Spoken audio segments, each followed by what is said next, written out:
Assalamualaikum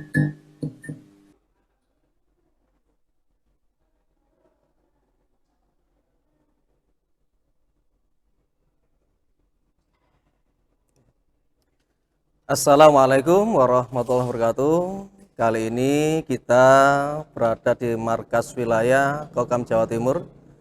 Kali ini kita akan berbincang-bincang dengan salah satu narasumber yang begitu melekat namanya di Kokam Jawa Timur.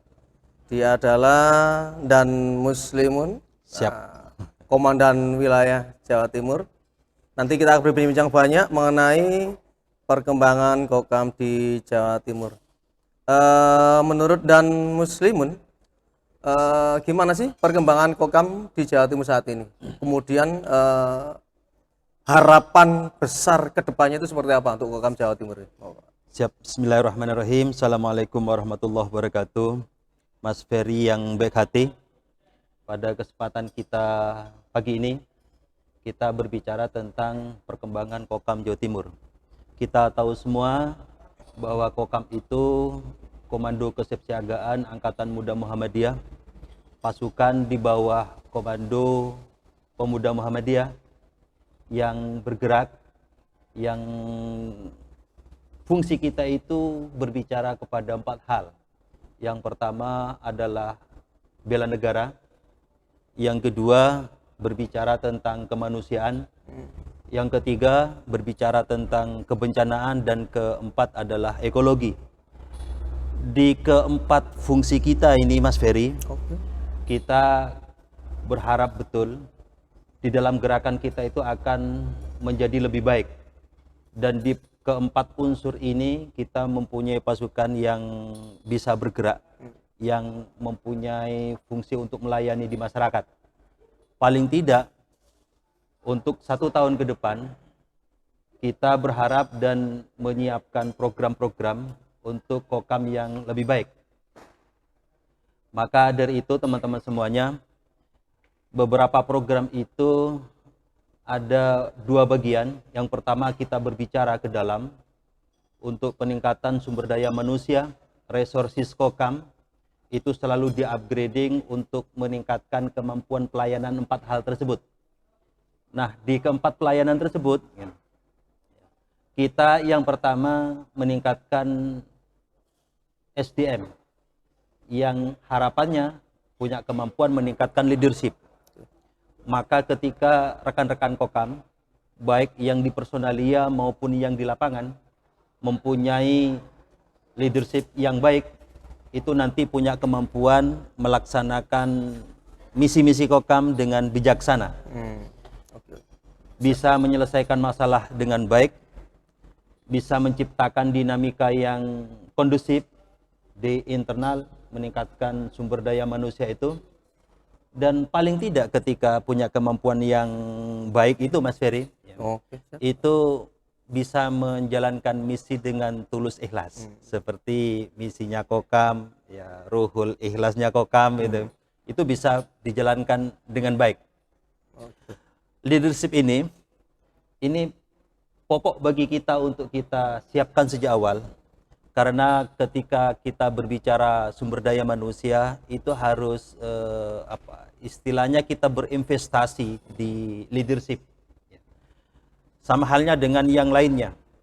Ketika kita berbicara sebuah organisasi yang mempunyai anggota yang menjalankan misi, apalagi gerakan Kokam yang sangat luar biasa besarnya itu kan, itu punya keinginan untuk selalu berkembang, punya kekuatan. Nah, kekuatan ini harus ditopang dengan leadership, ya, dengan nilai-nilai prinsip yang bisa menggerakkan itu semuanya. Termasuk di dalamnya ada motivasi. Nah, motivasi kita tentu bukan motivasi karena manusia, tetapi gerakan kita itu motivasinya adalah untuk menggapai ridha Allah Subhanahu wa Ta'ala. Yang dengan landasan secara historis, kita lahir generasi muda Muhammadiyah untuk dipersiapkan sebagai generasi untuk mengisi kemerdekaan. Zaman itu Kokam lahir 65, diklatnya 1 bulan, itu dipersiapkan secara historis untuk mengisi kemerdekaan Indonesia. Yang kedua, dipersiapkan sebagai kekuatan bagi generasi muda Muslim yang punya kemampuan untuk berdakwah. Ya. Karena tahun 65 itu ada konferensi Islam Asia Afrika, ya, yang di dalamnya sudah digerakkan oleh Muhammadiyah. Kita menjadi generasi muda Muhammadiyah yang punya kemampuan untuk berdakwah di Indonesia, mengisi kemerdekaan dan tarafnya se-Asia Afrika. Ya. Maka ketika kita berbicara Jawa Timur juga harus berbicara tentang kawasan, juga harus berbicara tentang nasional. Ya. Ya. Nah, ini yang perlu kita kembangkan secara historis ini teman-teman semuanya. Jadi kita lahir, ya, selain secara historis dua hal tersebut kan, juga yang paling menarik, yang menjadi tema yang selalu berkembang setiap kali pemilu itu, bahwa Kokam lahir itu sebagai counter terhadap gerakan komunisme, ya. Gerakan komunisme, dan itu dikembangkan sedemikian rupa dengan pondasi yang kuat, ya, bahwa Kokam sekarang harus bergerak di ranah bela negara, ya, yang kalau di dalam pemerintahan itu ada TNI, Polri yang berbicara tentang pertahanan dan keamanan. Kita juga resourcesnya akan dikembangkan ke sana. Pasukan Kokam di lapangan maupun yang jadi pengurus, yang menjadi personalia di masing-masing daerah, di tingkatan cabang, ranting, daerah sampai dengan ke atas markas nasional Kokam itu harus punya kemampuan dan insting yang kuat untuk bela negara, ya, pertahanan dan keamanan. Ya. Yang kedua, yang perlu kita perhatikan secara seksama, resources kita, motivasi kita, leadership kita, ya, kita orientasikan supaya pasukan kita punya kemampuan untuk melaksanakan misi kemanusiaan. Nah, misi kemanusiaan ini penting karena kalau kita tidak punya kemampuan mengemas dengan tulus ikhlas, gitu, ini orientasinya akan bengkok, ya, akan bengkok. Ketika orientasi ini bengkok, maka tujuan kita itu ya hanya mungkin cari popularitas, bekerja karena pesanan, ya. Tetapi Kokam ini ada yang pesan, dipesan tidak dipesan populer atau tidak populer. Ketika ada orang yang membutuhkan, komunitas kelompok difabel, kita harus bantu, ya. Harus bantu, Mas, ya.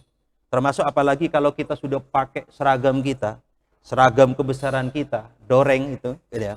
Kalau ada orang yang membutuhkan ketika itu, maka wajib hukumnya untuk membantu. Ya. Ini sebagai tugas kita yang di dalamnya pasukan kita harus punya, ya, sifat, sikap kewaspadaan dan kesiapsiagaan. Ketika sudah ada orang yang membutuhkan, ya kita harus menolong di situ. Nah, ini menarik Indan ini. Tadi kan kita mendengar ada bahwa Kokam ini kan peduli dengan kaum difabel. Difabel. Biasanya Kokam itu kan identik dengan organisasi paramiliter, berseragam doreng, kemudian melakukan pengamanan dan sebagainya. Apakah tokoh Muhammadiyah atau aset Muhammadiyah? Betul. Nah, ini tadi kan ada Kokam peduli dengan kaum difabel. Ini katanya ada program yang menarik dari Kokam Jawa Timur. Mungkin bisa disampaikan. Siap. Kita sekarang itu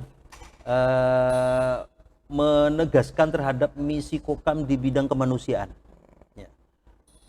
Langkah awalnya menyentuh kelompok yang tidak tersentuh oleh komunitas yang lain. Meskipun Kokam itu paramiliter, tetapi kita paramiliternya itu tingkat kedisiplinan kita itu yang dididik secara militer. Ketepatan kita, kesanggupan kita, keberanian kita yang dididik secara militer. Tetapi seyogianya meskipun kita dididik secara militer, tetapi prinsip kita adalah sipil. Ya, gerakan-gerakan sipil. Maka dari itu, untuk urusan gerakan kemanusiaan tadi itu ada 36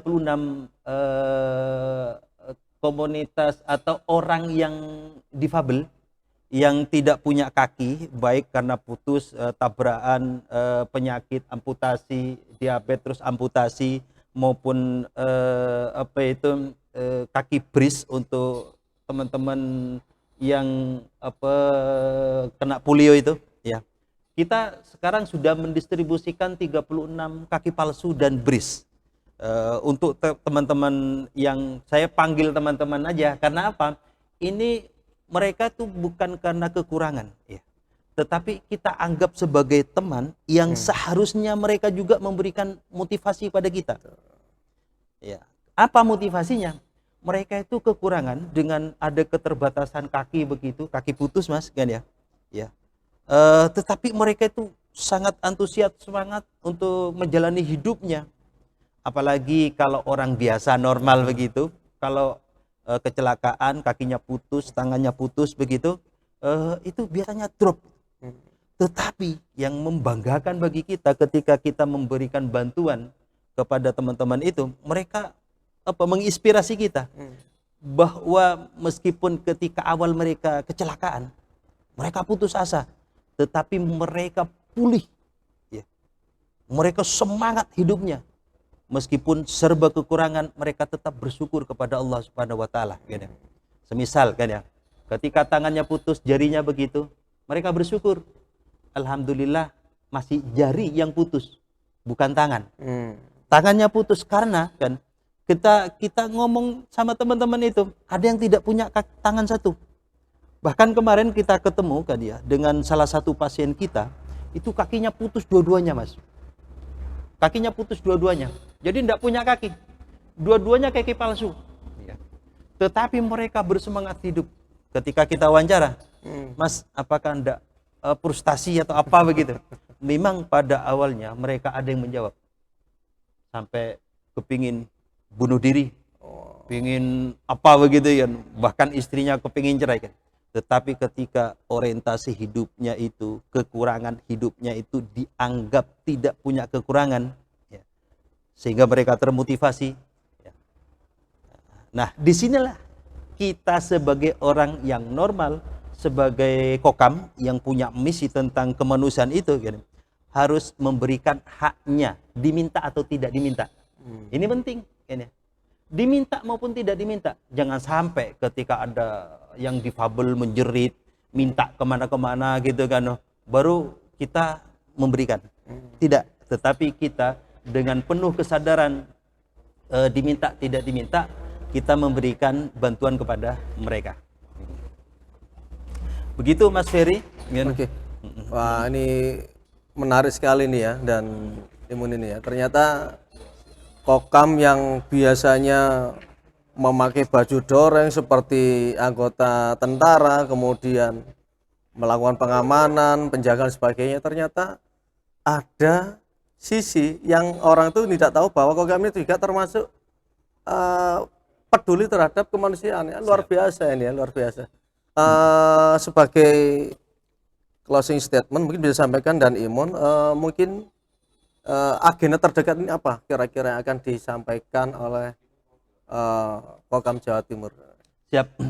Terima kasih Mas Ferry.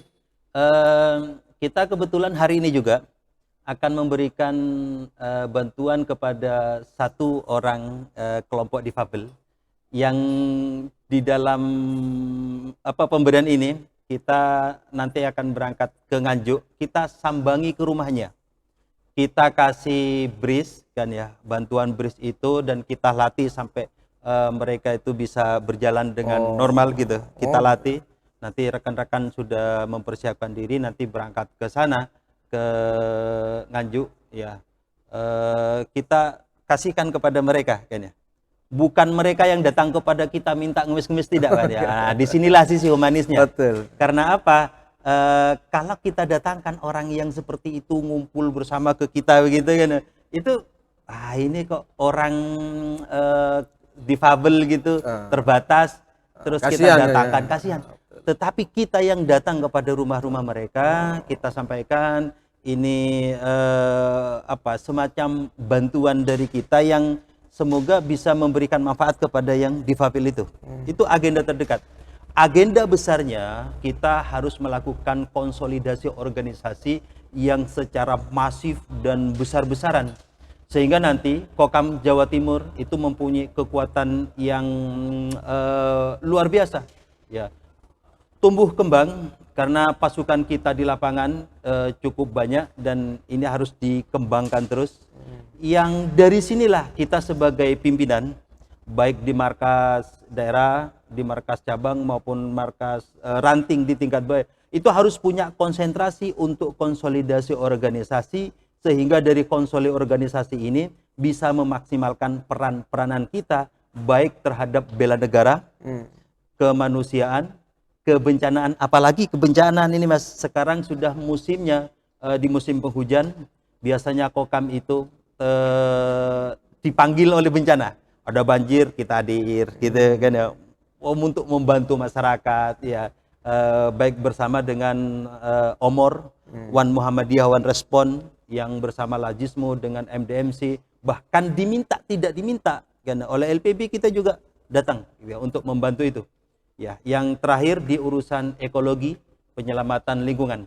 Maka dari itu teman-teman semuanya, misi besar Kokam ini harus dibarengi dengan kekuatan pribadi kita yang kita orientasikan untuk mencapai ridha Allah Subhanahu wa taala, dilaksanakan dengan tulus ikhlas. Ketika kita laksanakan dengan tulus ikhlas, apapun beban berat Kokam ini sebagai amanah kita bisa kita selesaikan dengan sebaik-baiknya. Cukup sekian Mas Ferry, kita sambung lain waktu, semoga bermanfaat untuk semuanya. Billahi fi sabilil haq, fastabiqul khairat. Wassalamualaikum warahmatullahi wabarakatuh. Saya kembalikan kepada Mas Ferry. Ternyata luar biasa sekali ya bincang-bincang kita pada kali ini. Demikian bincang-bincang kita dengan Dan Muslimun, Komandan Wilayah Kokam Jawa Timur. Mudah-mudahan Kokam kedepannya menjadi lebih berjaya dan lebih bermanfaat bagi umat. Kami atas nama Ferry Semawan, salam dari Markas Wilayah Kokam Jawa Timur. Assalamualaikum warahmatullahi wabarakatuh. Kokam berkasa. Kokam Berkasa. Kokam Berkasa.